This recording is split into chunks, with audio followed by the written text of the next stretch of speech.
Guys, back in my channel. ഒരു കുഞ്ഞു വ്ളോഗായിട്ടാണ് വരുന്നത് കേട്ടോ. കുഞ്ഞൊരു വ്ളോഗായിട്ടാണ് വരുന്നത്. ഇന്നൊരു കുഞ്ഞു ഗസ്റ്റ് ഉണ്ട് കേട്ടോ. നമ്മളെ വീട്ടിൽ ബഹ്റൈനിൽ നല്ല തണുപ്പാണ്, ജലദോഷമുണ്ട്. അത് പോട്ടെ, നമുക്ക് കുഞ്ഞു ഗസ്റ്റ് ഞാൻ പറഞ്ഞല്ലോ, നമുക്ക് അവർ ഇതാണ് കുഞ്ഞു ഗസ്റ്റ് ട്ടാ. ഇവളെൻ്റെ അനിയത്തിയുണ്ട്, കുഞ്ഞി അനിയത്തിയാണ്.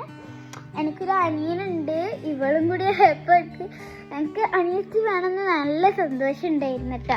അപ്പം ഇവളെ കിട്ടിയപ്പോൾ എനിക്ക് എന്തോ സന്തോഷമുണ്ട്. ഇപ്പം ഇവള് 6 മാസമായി. പേര് ഇനായനൂർ എന്നാണ്. അപ്പൊ ഇതാ കുറുമ്പിക്ക് എന്തെങ്കിലും പറയാനുണ്ടോ? കുറുമ്പിക്ക് എന്ത് പറയാനുണ്ടോ? അപ്പൊ ഗസ്റ്റിനെ പരിചയപ്പെട്ടതിന് ബൈ. അപ്പൊ ലവ് യു, ബൈ.